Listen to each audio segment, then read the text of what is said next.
دوستوں 28 نومبر 1960 کو ایک عجیب کہانی سامنے آئی۔ 1960s میں اٹلی میں دو بھائی رہتے تھے، ایک کا نام ایچلی تھا اور ایک بھائی کا نام جیوانی تھا۔ یہ بھائی ریڈیو آپریٹرز تھے۔ ان بھائیوں کو اسپیس سے آنے والی آوازیں ریڈیو ٹرانسمیشن کے ذریعے سننے کا بہت زیادہ شوق تھا۔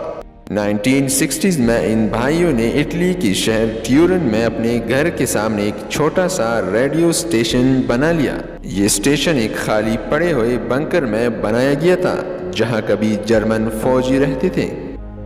ان دو بھائیوں نے اسپیس سے آنے والی آوازوں کو پکڑنے کے لیے اپنے گھر میں ہی ایکوپمنٹس تیار کر لیے تھے، اور یہ دونوں بھائی اپنا سارا وقت اسی بنکر میں گزارتے تھے کہ ان کو اسپیس سے کوئی آواز سنائی دے۔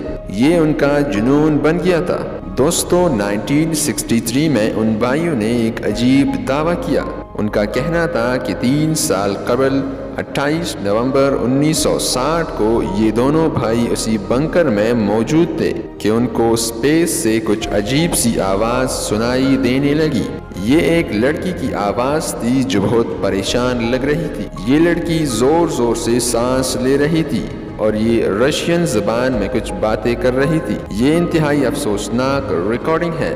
اس ریکارڈنگ کے مطابق یہ ایک رشین ایسٹروناٹ تھی جو اسپیس سے واپس زمین پر آ رہی تھی، لیکن واپس آتے ہوئے اس کے اسپیس کرافٹ میں آگ لگ گئی تھی۔ یہ لڑکی رو رہی تھی اور کہہ رہی تھی کہ یہاں بہت گرمی ہونا شروع ہو گئی ہے اور یہاں سب کچھ جل رہا ہے۔ یہ ریکارڈنگ کیا تھا آپ بھی سنیے۔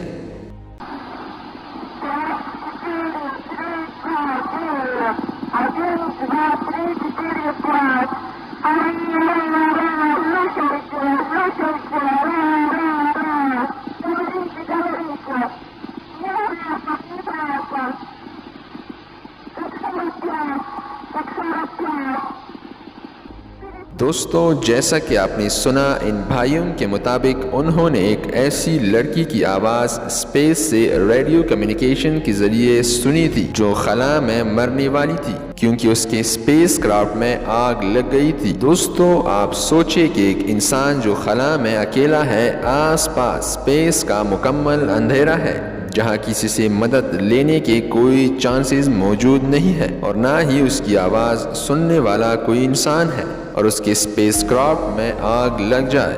اس حیرت انگیز ریکارڈنگ نے دنیا میں بحث شروع کر دی تھی۔ لوگوں کا یہی ماننا تھا کہ یہ ریکارڈنگ رشیا کے اسی خفیہ اسپیس پروگرام کی ہے جس میں یہ لڑکی ماری گئی تھی۔ یہ ریکارڈنگ آج بھی ایک پہیلی بنی ہوئی ہے۔ دوستوں وہ لڑکی اصل میں کون تھی، یہ بات آج تک پتہ نہیں چل سکی۔ ایک ایسی ایسٹروناٹ جس کو رشیا کبھی بھی سامنے لے کر نہیں آیا، یا پھر کہانی کچھ اور تھی۔ بہرحال یہ عجیب کہانی آج بھی لوگوں کو حیران کرتی ہے۔